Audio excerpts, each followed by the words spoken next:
손발이 굳는 진짜 이유. 뇌졸중이 발생하면 왜 손과 발이 오그라들게 될까요? 왜 우리는 펴는 것보다 계속 쥐고 있는 상태로 남게 될까요? 오늘은 그 원인과 회복 방법, 그리고 그 중심에 있는 피지 척수로까지 함께 이해해 보겠습니다.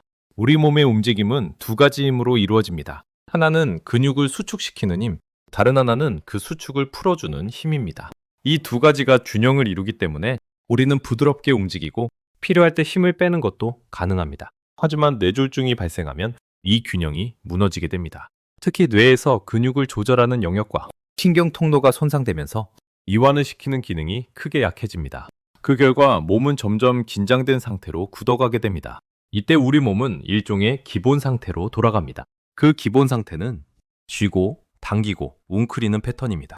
그래서 손은 주먹을 쥐고 팔은 몸 안쪽으로 말리며 근육은 계속 긴장된 상태를 유지합니다. 중요한 점은 이것입니다. 문제는 근육이 약한 것이 아니라 근육의 긴장을 풀어주는 브레이크가 사라진 것입니다. 즉, 힘이 없는 것이 아니라 힘이 너무 많이 들어가 있는 상태입니다.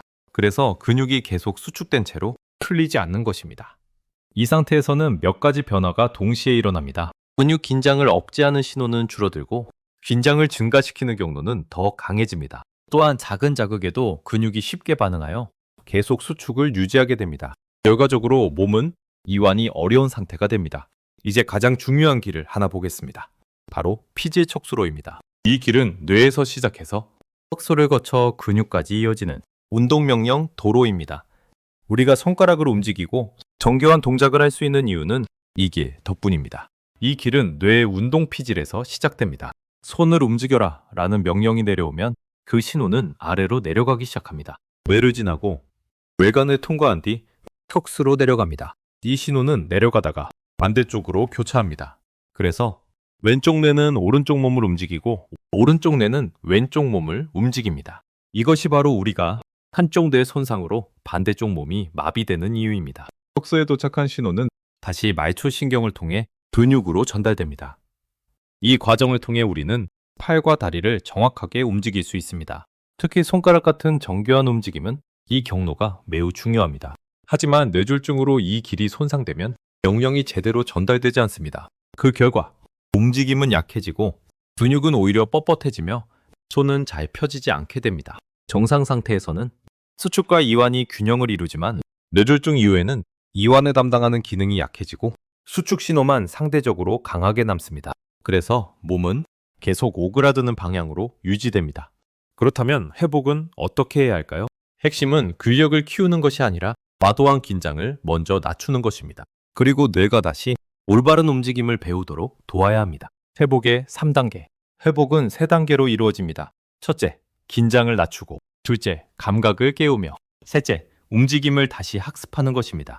1단계, 긴장 완화. 손에 체중을 실어주는 간단한 동작만으로도 신경계는 이완 신호를 받게 됩니다.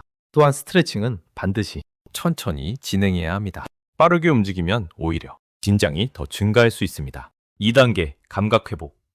뇌졸중 이후에는 손의 위치를 제대로 느끼지 못하는 경우가 많습니다. 따라서 손을 문지르거나 다양한 촉감을 주고 눈으로 보면서 움직이는 것이 중요합니다. 뇌는 감각을 통해 다시 학습합니다. 3단계, 움직임 재학습. 움직임에는 순서가 있습니다. 어깨를 안정시키고, 팔을 펴고, 손목을 펴고, 마지막으로 손가락을 펴야 합니다. 테이블 위에서 손을 밀거나 벽을 밀고 공을 굴리는 연습을 해보십시오. 이 모든 동작의 목표는 억지로 펴는 것이 아니라 자연스럽게 펴지도록 만드는 것입니다. 억지로 강하게 펴는 것은 피해야 합니다. 빠른 스트레칭도 좋지 않습니다. 쥐는 운동만 반복하는 것도 상태를 악화시킬 수 있습니다. 회복은 단순합니다. 힘을 더 쓰는 것이 아니라 잘못된 긴장을 풀고 뇌가 다시 배우도록 만드는 것입니다. 뇌졸중 이후의 몸은 망가진 것이 아니라 잘못된 신호에 묶여있는 상태입니다. 하지만 뇌는 다시 배울 수 있습니다. 천천히, 정확하게 반복하십시오. 그 과정 속에서 굳어있던 손은 다시 펴지기 시작할 것입니다. 스본스도 원리를 이용한 토우본 케어는 기능이 저하된 손과 발을 강력하게 회복시킵니다.